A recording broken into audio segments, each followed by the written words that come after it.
Buenos días a todos, mi nombre es Ricardo Román, residente del Hospital Puerta del Mar de Cádiz. Hoy es lunes 4 de diciembre, un día un poco lluvioso, y hoy vamos a hablar de algunas reacciones cutáneas a fármacos. Las reacciones cutáneas a fármacos o toxicodermias hay de distinta índole, distinta gravedad, desde muy leves hasta algunas que pueden llegar a ser mortales. En general, las graves son el complejo Steven-Johnson necrosis epidérmica tóxica, DRESS, la pega. En general, las graves son reacciones de hipersensibilidad de tipo retardada. Tiene una incidencia acumulada alrededor del 1 al 3% de la población en su vida y casos graves son 0,4 a entre 1 a 2 casos por millón de personas en un año. Entonces, las reacciones adversas a fármacos se pueden clasificar de distintas formas. Una de ellas a través de su mecanismo inmune o su mecanismo de hipersensibilidad. En general, esta sesión trata de las reacciones, como he mencionado, de tipo retardado, tipo 4. Pero también saber que realmente hay de todo tipo.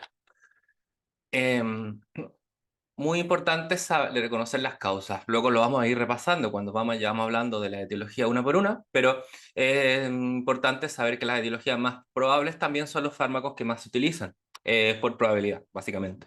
En ellos están los antibióticos, los antiepilépticos, como en particular la carbamazepina, la fenitoína, la motrigina, el alopurinol, los AINES. También por probabilidad el paracetamol y la aspirina, si bien su riesgo relativo es bastante bajo, pero son tan usados y tan utilizados en el mundo que están dentro de los principales causantes de alguna de estas patologías. También hay que saber que se ha descubierto recientemente que hay mucha influencia genética en algunas enfermedades. En general, en algunos alelos del HLA. Normalmente se asociaba el HLA B12, pero recientemente muchas series han descubierto que realmente son muchos tipos de HLA. No vale la pena no mencionarlos uno por uno porque son muchísimos. Hay tablas interminables sobre esto. Y también que algunas son específicas de cada medicamento. Es decir, se podría plantear que si estuviesen los recursos y se pudiese hacer un estudio genético, una determinación de HLA a toda una población, se podría saber cuáles tienen más riesgo de tener cierta particular toxicodermia. Bueno, el complejo Steven-Johnson-Net. Como generalidad es recordar que cuando es menos del 10% de la superficie corporal se llama Steven Johnson y cuando es sobre el 30% es la necrólisis epidérmica tóxica. Cuando hay entre medio pues, se considera un overlap o sobreposición en español. Resulta un efecto sumativo entre la estructura química de un fármaco y diversos factores que predisponen al paciente genéticamente. También hay factores de riesgo particulares como tener cáncer, un VIH, ser mujer, ser anciano y polimedicado, que realmente está muy relacionado. Se cree que el anciano es ser factor de riesgo por ser polimedicado y que podría ser un factor confusional. En general se caracteriza porque las lesiones tienen Likovsky positivo y hay una triada, que es la triada de la mucositis, que puede ser mucosa oral, conjuntival, nasal, anal y genital, las lesiones clínicas en diana y la desepitelización cutánea. Podemos encontrar lesiones en distintos estadios, es decir, lesiones no desepitelizadas como máculas eritematosas purpúricas o en diana, es una diana atípica. Yo cuando estaba haciendo la sesión realmente no tenía tan claro cuál era la diana típica y cuál era la diana atípica. Por la diana típica es la de la eritema multiforme, que son 3 anillos, muy bien delimitados, muy bien marcados. Esto es un eritema multiforme plano y esto es un eritema multiforme un poco más pápulo ampolloso central o vesículo ampolloso, que es un tipo de toxicodermia también, de la cual no me voy a referir porque es de curso leve. Y en este caso se ven 3 anillos muy bien delimitados. En cambio, en el Steven Johnson suele ser una diana atípica porque son 2 anillos y es difícil delimitar los 2 anillos en particular. Como lesiones desepitelizadas en el complejo Steven-Johnson-Net, también vemos vesículas, ampollas, costras, láminas de epidermis necrótica con erosión y exantema. Todo ello es con Nikolsky positivo. Predominantemente en el tronco, en la cara, el tronco y la zona, región proximal de extremidades. Es muy frecuente la afectación de mucosa, pero no necesaria, lo mismo que la afectación visceral. En general, 1 de cada 3 casos tienen un pródromo que preceda a las lesiones cutáneas por 1 a 3 días. Se han visto casos de incluso 14 días, pero suele ser de 1 a 3 días. Y este prodromo son síntomas más que nada catarrales. Mialgia, faringitis, cefalea, conjuntivitis, algún caso fiebre.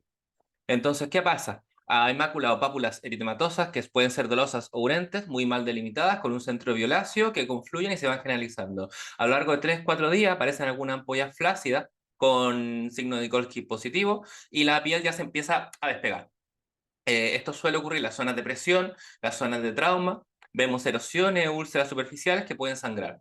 Y aparecen también alrededor de estas lesiones o solamente sin estas otras lesiones, si fuera un Steven Johnson, por ejemplo, una diana atípica en la periferia de esta área. Luego, la repetilización, en caso de evolución favorable, inicia a los 7 a 10 días, incluso puede ser bajo, que yo veo una epidermis necrótica y bajo ya se esté repetilizando, y suele ser más lenta en las zonas periorificiales y en las zonas que están de bajo presión. Entonces, esta es la lesión típica, manchas eritematoviláceas con aspecto purpúrico y un centro que puede ser necrótico. Y las imágenes suelen ser 2 anillos concéntricos. Esto ya hay áreas de necrosis cutánea. Aquí hay una afectación generalizada. No se ve tan bien, pero hay muchas lesiones dianas que están confluyendo. Y la afectación de mucosa es muy frecuente, del 70% y en algunas series el 100%. La más frecuente es la oral, pero la más grave es la ocular. ¿Por qué? Porque puede dejar secuelas, incluso hasta un 60%. Muy raro la afectación anal. ¿Cuál suele ser la afectación? Lesiones, o sea, erosiones y úlceras sangrantes. Las manifestaciones sistémicas, deshidratación, afectación del epitelio respiratorio, suele haber alguna afectación hematológica, algún cierto grado de anemia, una anemia sin un patrón claro, suele haber linfopenia y la neutropenia no es frecuente, pero de estar presente, pues es de mal pronóstico. También pueden haber afectaciones renales, hemorragia digestiva y la principal causa de muerte de todo esto, de este complejo, realmente son las infecciones, sepsis por pseudomonas o por estafilococo aureus, que puede desencadenar la muerte. El desencadenante suele ser farmacológico. Esto incluye también vacunas, pesticidas, hierbas medicinales. Aquí una tabla de algunos de los fármacos más frecuentes. Se considera que a mayor vida media, mayor el riesgo. La latencia suele ser de 1 a 3 semanas, pero esa es la primera vez. Luego, en la recurrencia, pueden ni siquiera llegar a las 48 horas. En algunos casos de Steven Johnson también se puede asociar a virus como los moluscum y a algunas infecciones bacterias tipo micoplasma, algunas bacterias típicas. También a los trasplantados hay algún caso de NET asociada a una manifestación sistémica de enfermedad injerto contra huésped. El manejo, bueno, primero tenemos que saber si el paciente está grave o no está grave. La forma más aceptada es el score, el Scorten, que considera estos pronósticos, y esta es una escala de incidencia, perdón, de hazard ratio, que evalúa la probabilidad de supervivencia a 60 días. Pueden ver que sobre 5 puntos la supervivencia es significativamente menor que en puntajes menores. Por lo tanto, en general, pacientes ya con 2 puntos de Scorten se suelen manejar en unidades con intermedio o incluso en UCI. El tratamiento suele ser un manejo de sostén, se trata cuando hay complicaciones y en casos graves se han realizado pulsos de corticoterapia, inmunoglobulina intravenosa, en caso de afectación ocular, la ciclosporina, y también hay algunas publicaciones de tratamiento con anti-TNF-alfa. ¿Por qué el anti-TNF-alfa? Porque algunos estudios moleculares han demostrado que sería el principal mediador de esta reacción luego de la afección. Luego de la acción de los linfocitos, que son los CD8, el principal mediador químico o ligando sería el TNF-alfa. Por eso se ha probado con buen resultado el anti-TNF-alfa en algunos casos. No son muchos los que hay publicados. Bueno, continuando, el DRESS, o Drug Reaction with Eosinophilia and Systemic Symptoms, es relativamente frecuente, ocurre entre 0,9 a 2 de cada 100.000 pacientes año en Estados Unidos. El riesgo se dice que está determinado por el fármaco. ¿Por qué? Porque estos fármacos que están aquí en la línea que dice, en la tabla que dice alto riesgo, pues realmente causan el 75% de los casos. También hay que recordar que si bien somos como dermatólogos vamos a buscar las lesiones cutáneas, existen algunos DRES que no alcanzan a tener, que no tienen lesiones cutáneas, pero sí tienen todas las otras características. Entonces, ¿cómo se produce un DRES? Tiene que haber una exposición al fármaco, una cierta susceptibilidad, es decir, lo que mencioné previamente, algunos polimorfismos de HLA aumentan el riesgo, también polimorfismos genéticos, por ejemplo del citocromo P450 o la N-acetiltransferasa 1,2, que es lo que le pasa a los pacientes asiáticos, que dicen que tienen menor degradación hepática de algunos compuestos, como el alcohol, entre otros, y eso aumenta la vida media de los fármacos, y eso en teoría aumentaría el riesgo de producir un DRES. También se ha asociado, pero se desconoce si es causa, asociación o efecto o coincidencia, que reactivaciones es más de la mitad de los casos de algunos virus de la familia herpes. El herpes 6, herpes 7, citomegalovirus y Epstein-Barr. Cuando ocurre alguno de estos, se considera mal pronóstico. Hay un periodo de latencia de 2 a 8 semanas y el pródromo es muy similar al previo. Agregaría en este caso la linfadenopatía. Es una erupción que es maculopapular, que puede progresar a un eritema generalizado, generalmente simétrico del tronco en las extremidades. Puede tener alguna otra manifestaciones un poco atípicas, sí, púrpura, unas placas infiltradas, pústulas, no tantas y en tanta distribución como la pega, pero puede existir pústulas, pueden existir algunas lesiones en diana, tampoco, sin ser la lesión predominante. Muy llamativo, el edema facial. Incluso hay algunos dermatólogos que consideran que dudan mucho del diagnóstico de DRES si el paciente no ha tenido edema facial previo. La mayoría de los DRES tienen un gran BCA, más del 50% de la superficie afecta. Puede o no picar y el 50% de los casos puede tener afectación de mucosa. Típicamente, y a diferencia del que hemos mencionado previamente, suele ser bastante leve. Las manifestaciones sistémicas son bastante conocidas, reafirmar la linfadenopatía, la eosinofilia, y como comentario, las alteraciones hepáticas son muy frecuentes, puede tener un patrón hepatocelular con predominio en la alza de la GPT, un patrón colestásico, un patrón mixto. La mitad incluso de los que tienen afectación hepática tienen 10 veces una elevación de 10 veces los valores normales, y hay un alto riesgo de falla hepática, que de hecho es la complicación más severa del DRES, aparte de una infección y una sepsis. ¿Por qué? Porque hay un alto riesgo de falla hepática y por lo tanto de cirrosis y requerimiento de trasplante hepático. También hay manifestaciones renales. Pulmonarmente puede generar tos y disnea, y si yo le hago una radiografía puedo ver infiltrados intersticiales, un derrame pleural o nada. También alteración muy infrecuente del sistema nervioso central o periférico. No hay una sola prueba diagnóstica única, se considera una etiología dinámica que hay que estar revaluando constantemente y sospecharla siempre. ¿Cuándo se solicitan imágenes? Bueno, si sospecha afectación cardíaca, no está mal incluir enzimas cardíacas cuando estoy haciéndoles todo el estudio.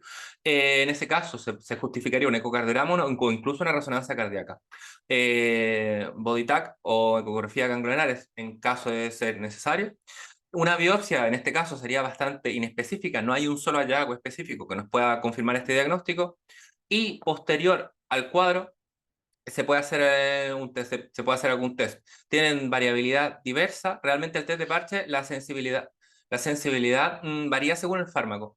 Por ejemplo, para el alopurinol no sirve para nada, pero para la fenitoína y la carbamazepina es bastante útil. Es relativo. El prick test no está indicado y existen test in vitro de activación linfocítica, que por curiosidad mide cuánto proliferan los linfocitos T si yo lo estimulo con un fármaco en particular. En general, el diagnóstico, ¿cómo se hace? Con los criterios JSCAR o los REGISCAR, que consideran criterios clínicos, evolución, alteraciones de laboratorio y si es que hay, por ejemplo, reactivación de un virus herpes. Estos son los criterios REGISCAR, que son los otros criterios que se suelen utilizar para el diagnóstico del DRES. ¿Cómo se maneja? Lo principal, el retiro del fármaco. El resto es tratamiento de soporte y el seguimiento. En casos leves, corticoides tópicos o, en algún caso, orales. Y en casos graves, se ha utilizado corticoides nuevamente en pulsos intravenosos u orales o inicialmente pulsos y luego orales. Ciclosporina, inmunoglobulina. Hay algunos reportes de DRES tratados adecuadamente con inhibidores de JAK, como el tofacitinib, y en caso refractario, la ciclofosfamida. No se recomienda ni antivirales ni antibióticos de rutina. Bueno, la pustulosis eritematosa generalizada aguda es una erupción que es súbita, es benigna y son múltiples pústulas estériles, milimétricas, no foliculares, sobre un fondo que es eritematoso y edematoso. Suele ser en tronco de los pliegues, la gran mayoría asociado a fármacos, pero no todos los casos, y suele asociar fiebre y leucocitosis.